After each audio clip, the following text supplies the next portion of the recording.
slow up, no I don't take shit, I got no love. Fakeness, if you wanna play tough and wanna hate this. Why do they say that the prettiest girls get with the ugliest guys? Or like girls like a little bit of ugly in the guy? What's up with that? There's no way that a girl is so hot that she'll go for a less looking. Wait, I kind of believe it I don't though. think she'll purposely go for a less like good looking guy, but it's like, oh, I liked his personality, all this, and he happens to not be that cute, but it's fine. Also, like guys that are not as attractive to the level that like the girl is, obviously he's putting a lot more work in. Hey, that's why my standards are so high. Because like, I see those couples, bro. Like 10 out of 10. Yeah, and you're like, who the like fuck? a 6, 7 out of 10 guy. Yeah. And so I'm like, dude, I can do the same thing. Go, baby. You know what I'm saying? Oh, baby. So like, Then open the car door for her. yeah, You just gotta pull out all the stuff. bro, you say that every episode. You do. Maybe one of these days I'll do You that. better try it.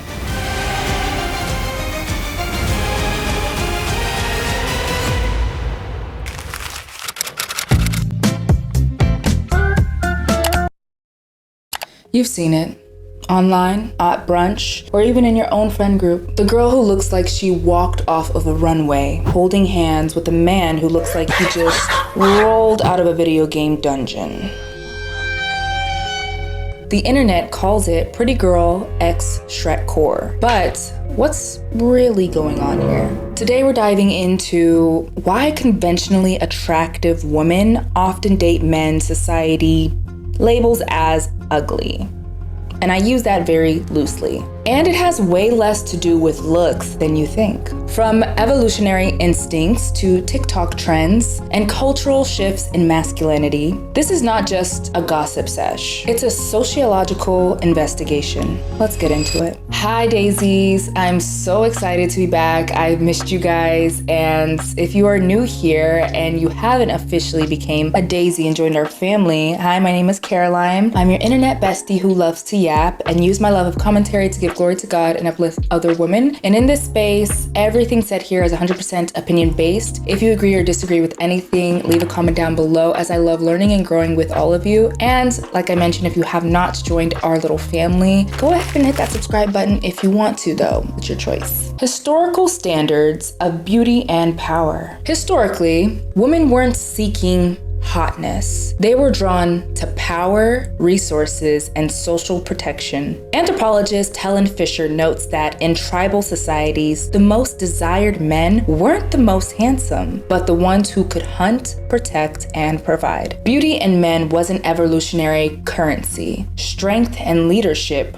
were. Helen Fisher, biological anthropologist. In ancient Egypt, Cleopatra didn't marry for abs. She aligned herself with powerful Roman generals.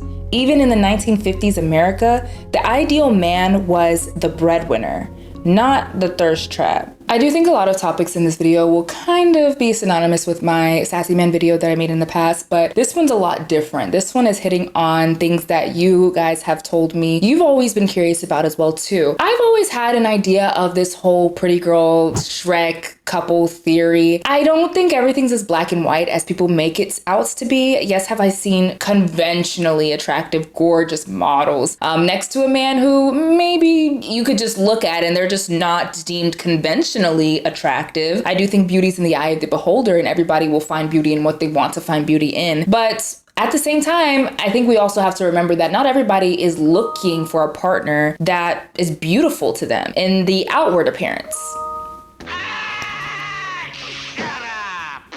Some people are looking for partners for every other reason than that. Like I mentioned, breadwinners, men who can hunt, men who can protect, men who can make a woman feel secure. And those are not always synonymous with the most conventionally attractive man in the room. And I personally think that that's okay. But I don't know, it's just really interesting because it's something that is easy to point out and people do tend to point it out unprovoked when they do see couples like this. Are you one of those people? So today we talk about the ugly guy hot wife trope. This is how it works. In so many movies, we have a male protagonist that doesn't necessarily fit the mainstream beauty standard, but something in his personality makes up for that. So at the end, he ends up with a girl which is conventionally beautiful. This thing in his personality can be that he is very smart. He can be very creative, so that's the artist cliche. Maybe he's very cool, or maybe he's just funny and nice, or he shows strong moral quality and he's just a very good person deep down. At its core, this trope both reveals and helps maintains one of the biggest double standards when it comes to acceptable level of attractiveness for both men and women. On the one hand, this trope is teaching us that men don't necessarily have to look a certain way in order to get a loving relationship. Well, on the other hand, it's telling us that girls, well, you do have to look conventionally attractive because we don't have many movies like that where the roles are reversed. So why is that so important? I would argue that this translates into reality where men have so many ways to express themselves, so many ways to reach their full potential that has nothing to do with their physical appearance, and we are denying that to girls. Women will always be brought back to their appearance. Whatever the field they work in, whatever they're doing, whatever they're achieving, people will always comment on what they look like. A last point that I find very interesting is how we have so many stories for young girls that are about looking beyond the appearances when looking for your prince, about seeing the beauty from the inside and not the outside. So we are encouraging young girls to not put too much importance on the looks of a partner, and I'm just not sure that we do it the same way the other way around. The male provider archetype is collapsing. 60 years ago, men were expected to go to war, build homes, hunt, and fix things. Today, some men can't even make it to their dentist appointment without asking their mom. Let's be very for real. The modern Gen Z man is rejecting the idea of being a provider altogether. Granted, we do have to put in context, and we live in a society and in a world, especially if you live in America, where we are in a recession, and overall things are just so much more expensive and the cost of living has gone super high up, but wages have not, and a lot of people are making well below the median income, and it's really hard to be a provider man compared to 60 years ago. So I did want to add in that tidbit. Economist Dr. Scott Galloway argues that the erosion of male utility in modern society is leading to resentment and gender role confusion. That resentment often shows up in TikToks where men ask, what do women even bring to the table? Spoiler, if you're asking that unironically, you probably don't have a table. We've all seen the pictures. She looks absolutely beautiful. And he's there. I am on to see my husband. I'm happy to see my husband. I'm happy. Hypergamy and the halo effect, part 3.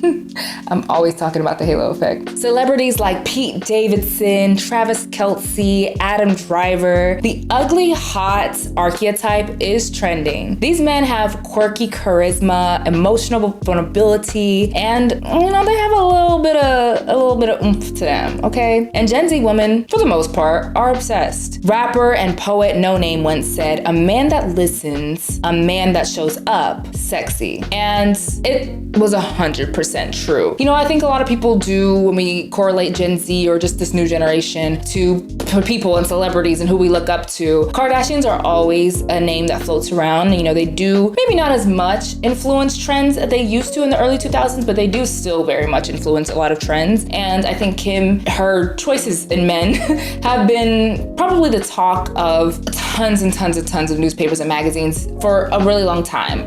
Her being with Kanye West, and I don't know all the men she's been with, but I know Pete Davidson was probably one of the more recent ones. And a lot of people were talking about how why would she choose this man? Like, nothing against Pete Davidson. I think that there's people out there that would be very attracted to him. Is he the most conventionally attractive man? Not really, but there's still women out there, hence Kim Kardashian, that would be attracted to him. But a lot of people were scrutinizing them on papers, magazines, wondering why a woman like Kim Kardashian would be attracted to somebody who was less conventionally attractive as Kim Kardashian, like Pete Davidson. But I think you see this a lot in the Hollywood world. I think if we are being very honest, a lot of the women who are celebrities, who are very successful and who are at the trajectory that people like the Kardashians and Ariana Grande and like a lot lot of those celebrities are at, they kind of have a short pool of men that they can choose from if they're trying to date men who are doing similar things to them, as in being in the entertainment world, as in being as successful and keeping up a certain lifestyle. In those retrospects, you can't really be too picky. And then even if you do find a man that you do find super attractive, like I said, the dating pool is not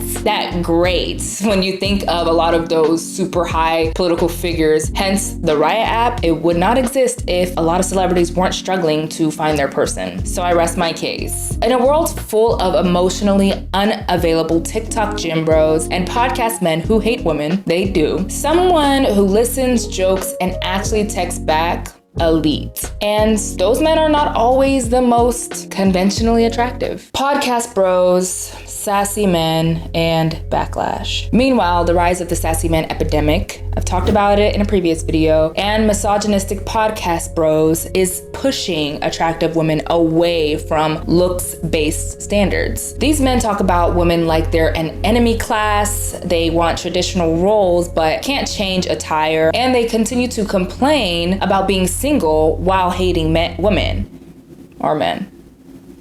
No judgment here. You're not single because you're ugly. You're single because you hate women and you keep saying it out loud. Type is medium ugly.